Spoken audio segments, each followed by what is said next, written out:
All right, guys, welcome to the roundtable here at WEC 2024 for IESF. And once again, we're in Riyadh for the third time this year, I think it is. I'm Naisu, joined here with Mirko. And also we've got two players here joining us.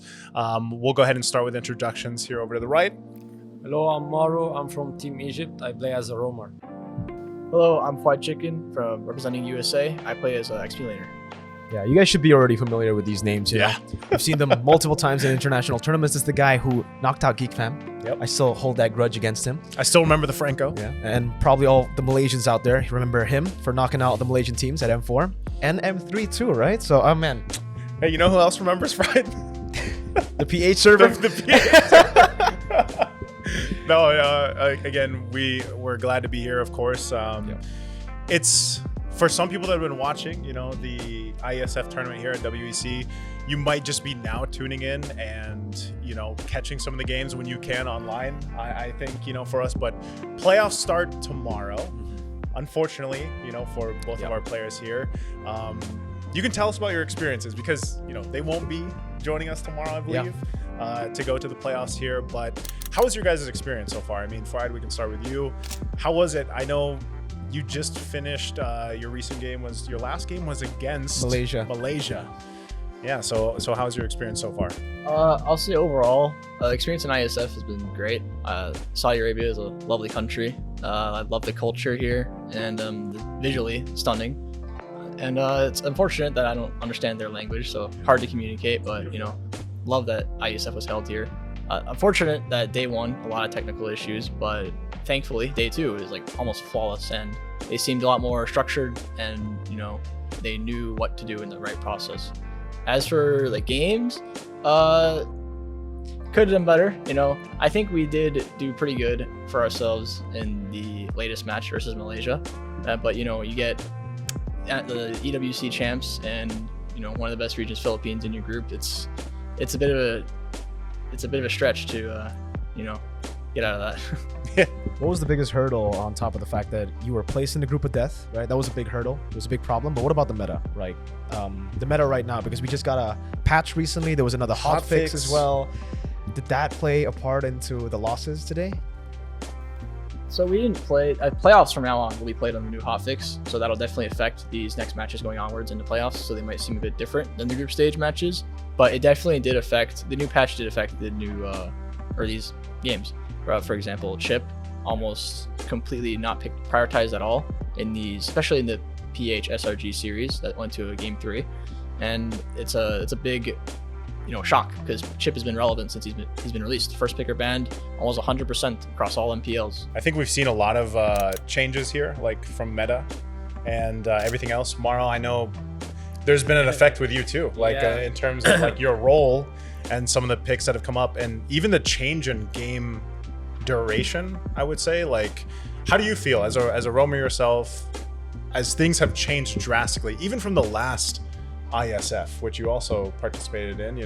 How do you feel about the current state of the game, the current meta, even the current drafting that you guys are going through? Because if I recall, you mentioned even the draft wasn't favorable in some of the matches that you had here. Actually, versus Indo, we didn't know what to do in the draft. We just, because we didn't plan it at all. They have too much picks. We have a system we have. So we depend on when we play versus Saudi, we did not show all our picks. So because we thought that Saudi will lose against Indo, then we will play versus Saudi. We have a lot of secret picks. We know we are gonna win. So we didn't give all. You didn't show everything. Yeah, we didn't show everything in the first match because second match is a decider match. No need to. But when Saudi won 2-0, we got in complete shock. We had I think everybody was yeah. I was like, what the hell is going on there? I didn't believe it at the start when they said, Saudi won 2-0. I didn't believe it. But after that, we had only 20 minutes to plan against Indo, and we did not have a coach, so it's 5 players. In versus Saudi, it's in our favor because we play versus them a lot. MBL, scrims. We know how to deal with the players. We know the play style, everything. But versus Indo, it's different. It's different. just go pressure all game. They're very Yeah, it was very aggressive. Yeah, it was a shock to play against this Onyx Play style. Yeah. The scale of PH Shock. to Indo in terms of aggression, they're Indo, right? They're Indo. They're Indo Yeah. levels. With the Hilda also, and the Hilda can deal with it if there is no Phobius. So, and we had to pick Akai, like just go with the flow, just have fun, you know. Saw some of the games obviously for you against Indo, the 2-0 unfortunately, but Yeah. I have a question for you, Maro. Unfortunately, during the African Championship for the qualifiers, you weren't there in the lineup, right? Yeah. I remember the lineup being completely different, and obviously in the African Championship, you guys were the heavy favorites. Like everybody kind of knew that it was going to be Egypt who was going to go to the next stage. So, joining this team now for the main event and going from the tournament favorites in African Championships to now in IESF, the main stage being kind of like underdogs, dark horses considered by Yeah. a lot of teams, a lot of members, a lot of players. What's your thoughts on that? Like, how did you mentally prepare to be, again, the underdogs in dark horse? Actually, it was pretty hard to have this synergy with the team, because we have two players from another team, and I have Joki and Speedy. They were in my team, but Alpha and Kenji, we did not play together that much. After the MBL, we had like 2-3 weeks just to practice. It was not that good because of the scrim quality, the internet, a lot of stuff. The only time we practiced, like we gave our best, was only like when we arrived in Saudi only. Yeah, so we gave our best. So I guess same question to you, Fide. You know, you played with a different team entirely before coming to IESF, right? You're with BTK, different lineup. Coming into this tournament, what was the mental state, and how did you prepare mentally for IESF? It was a different lineup, two new players that we're not really playing with often. Yeah. Carlos from C9, and then T, who is from, he didn't compete in the season, but he was in previous BTK teams. Yep. But tried our best. Yeah, so you guys just kind of like went for it basically. I feel like some of the teams, that was a situation, just ISF, and I mean the flight from the US, like I just did this recently too, coming from the US, man, that is like such a long travel time. And I think, you know, if you've never actually been on like a 20+ hour journey, like overall, multiple flights and everything, like, and then you got to come here and then you got to prepare for this, it's super intense. So I guess to build up on that, you know, because again, you guys both, your last day for playing is today. Who do you think is favored to be the new WEC champion? Because obviously, you know, last year out in Romania, we had Philippines. It's a different Philippine team, of course, now. So we can start with you, Mara. Who do you think is going to be this year's champion? At first, it was Indo, but after the 2-0 from Saudi, I would say it's Philippines. It's Philippines. Yeah. Philippines. Yeah. All right. So that's man. Is it just because of the results? Is it because of, Yeah. only Saudi Yeah. Arabia? Is that why? Huh? Is it only because of the Saudi Arabia game? Like that Yeah. really changed the perception? Yeah. See, okay. What about you, Chicken? So first thing to note, I think the hotfix could change things about all the Suyu priority. Yeah. Though I don't know how harsh it will affect him. I know what the change is, like nerf on his healing and his damage to objectives. So he was very easy to secure objectives because of his second skill. But other than that, I think PH SRG very, very close. Especially after watching today's series, I think it could be like a Game 7 final, kind of close. Yeah. Or I don't know if finals go to Game 7. Best of 5. Best Full of 5. series. Best of 5? Yeah, Okay, best of well then a 5. full series.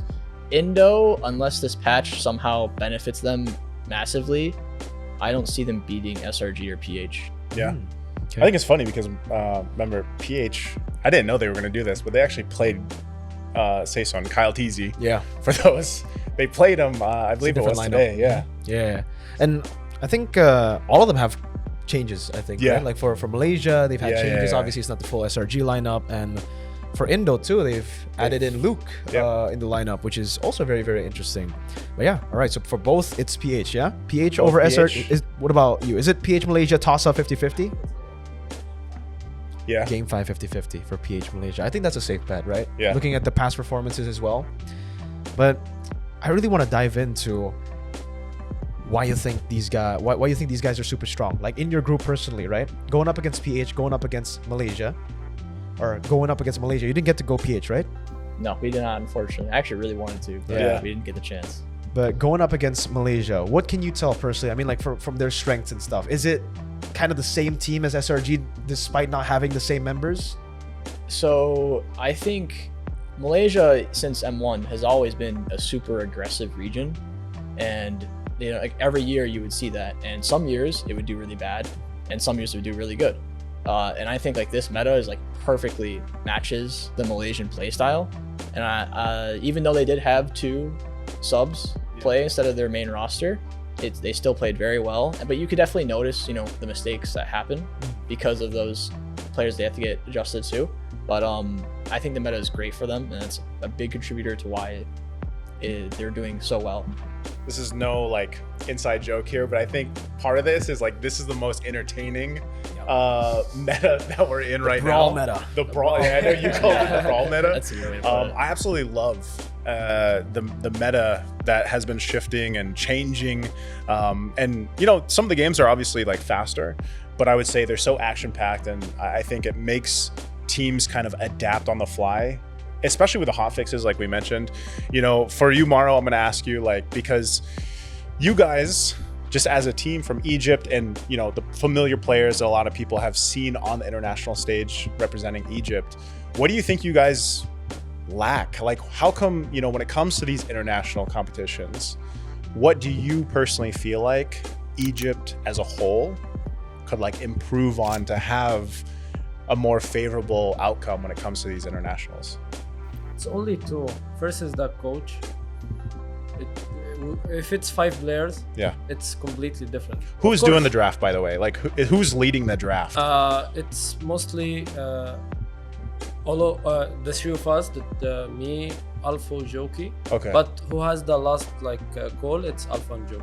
It's Alpha and They Joki. have the final call. So some leadership, like a coach would really help you. Yeah, because Alpha used to draft in the EWC, the women. The women team. Yeah. He used to draft for Falcons, so he knows how to draft. And what was your second point? You said your first was coach. Yeah, first is the coach. Second is the lineup. It keeps changing. Yeah. Yeah, like last year we used like 5 as Occupy. We go to MSC together. We play the MBL together. So there is a lot of time to develop this chemistry. Synergy. So when we do we pick something, we know how to play with it without a coach.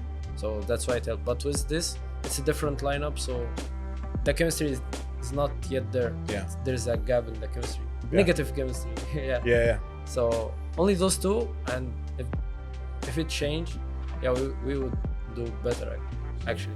So is it the same for you, like lineup and coach? Well, I think I have to ask you for the coaching thing first, because I don't think you've ever had a coach before, right? So we've tried having coaches. NACT, we actually had like coaches we asked just for input, but something we've realized since M3 is that like a coach, if you really want like a good coach, you are going to need to play with him for like over a year, and it's going to feel really rough at first. And the problem is finding someone good enough, especially in like a underpopulated region, is finding someone good enough to want to dedicate themselves to that role. Because most people who could be good coaches, they're players, and they don't want to be a coach because they want to play. And when you ask them, hey, don't be a player anymore, be a coach for like a year plus for us, most, if not all, are going to say no. So we've gotten used at this point to not having a coach. And some metas, like you definitely feel the difference of not having a coach, and some it's like easier to deal with. I would say the biggest benefit of a coach is like in a BO5 series, where the longer it goes, the less clear you think. So you can make bad decisions in the drafting. And coaches, I think that's like the best part about coaches is that they watch from a third party perspective. They know much more clear as to what went wrong and what happened that was good, and know what's to focus. But other than that, I think it's like a coach isn't required. It's not required. Yeah. To follow up on that, both of you guys can actually answer this, because I'm curious from a player perspective. In a longer series, let's say best of 5 or a best of 7, how does the mental game for you guys as players change? Like, is it the same throughout, where you're just focused on what you need to do, like from game to game? Do you feel mental fatigue? Let's say it's a game 6 in a best of 7 or game 7. Like, how's your guys' mental state as players? Does it change much would, like you said, having a coach really benefit that, where you can just kind of go autopilot and focus on your in-game? Is that how that feels like when you go in the distance? So NACT, we came back from the reverse. Exactly. So I'd say like for personal experience, you just really need to focus one game at a time. Looking at it overall as like a BO7 is the worst way to do it, because it's too much on your mind. And like you said, since mental fatigue is such a big factor, you need to just focus on the simple things and focus on the game. Because you take too much in at once, you're going to be exhausted by the last game. Yeah. How about you, Mar? I've been there before. I think it was season 3 versus Okami. That we won 1 game, then they win 3 games. So I had to like do the comeback. Yeah, but at the last game I was like 0-11 with Kadita. This mental fatigue, I didn't eat for like a lot of time. It was long wait, so I just autopilot. I die. Okay. I just don't think about the game anymore. Even if I lose, so no pressure. Yeah, but at the last I saw a call. I focused for like 1 minute. I saw a call we can end, so I give it, like I risked it. Yeah, but this mental fatigue actually is, it happens. I guess what's the future right now for both of you guys, right? Because obviously for you have another international event to attend right after this. What's the preparation gonna look like for that? So we're actually heading straight to Malaysia. From here, because the original like flight plan is essentially going back home 20 hours, and then like three days later another 20-hour plus flight going to Malaysia, and we realized like that's like literally pointless. So we just requested that we allocate the budget for our tickets to the Malaysia hotels for an earlier week stay, and Moonton happily obliged. That was your idea? Yeah, it was my idea, by the way. Because IESF covers our return tickets, so we just told them fly us to Malaysia. Tom pays for a hotel, so we're gonna have an early boot camp, and I think this experience, IESF, the meta, is gonna help a lot for us. How about you? Maro? Like, what's your future plans after this? We have a tournament. I think it's in China. Yeah. Is that the Egyptian team or org? Your org? No, Egyptian team. Oh, also. The Egyptian national team. Okay. Yeah, so we will practice more for this tournament. It's a little easier. Is that still this year? Or is it? Yeah. Okay. I think it's after a month or 2. Okay. They might delay it or change the China to Malaysia. We don't know yet, but it's soon. So I might continue practicing with this, and I'll be with the R8 still. But we will have a lot of lineup changes. So for both Egypt and R8, or just R8? No, just R8. Just R8. I think just R8. I don't know about Egypt yet. I think we're gonna wrap it up here, guys. Before we close out, I'd like to give both Fried Chicken and Maro a chance to go ahead and give a shout out to, of course, their supporters and, of course, their countries that they represented here. So, Fried, we can start with you. Whatever you want to say to the audience out there. First of all, thank you all for supporting us in IESF. Thank you, USA fans and BTK fans, and hope you continue to support us and as we represent USA and M6, and continue to support me. And Maro, go ahead. Yeah, first of all, I would say thank you for the fans for supporting the Egyptian team in IESF. I would say it was unfortunate that we lost this early stage. Could have been top 4, top 8, I guess. But yeah, it happens. I think next year we'll just do better. And thank you all again. Mirko, any last things you want to say? Ya, untuk para pendukung Indonesia, para penonton Indonesia, ya tetap dukung lah ya tim Indonesia kita, walaupun sempat kalah sama Saudi, sempat udah diragukan mungkin sama player-player ya kan, mereka bilang Malaysia, Filipina lebih kuat, tapi kita harus tetap dukung lah. Semoga Indonesia bisa memberikan yang terbaik, harus juara lagi lah ya. I guess I have to. Does that mean do I it have in to Tagalog, do it? brother? You gotta do it in Tagalog, brother. I can try. Try ko lang. Okay. Maraming salamat sa lahat nyo for supporting the Philippines. Guapo. Wait. Okay lang yan. What's the word? Don't say the words that you know, Mirko, but maraming salamat and good luck sa lahat ng teams actually, pero of course Filipinas lang malakas. And that's going to wrap it up here for the roundtable for the WEC 2024. For IESF, once again, we are kicking off the playoffs very soon. And again, thank you to our guests here for the roundtable, of course, Fried Chicken and also Maro. Best of luck to you guys in the future. And that's going to be it for me and Mirko. And we'll see you guys on the broadcast very soon.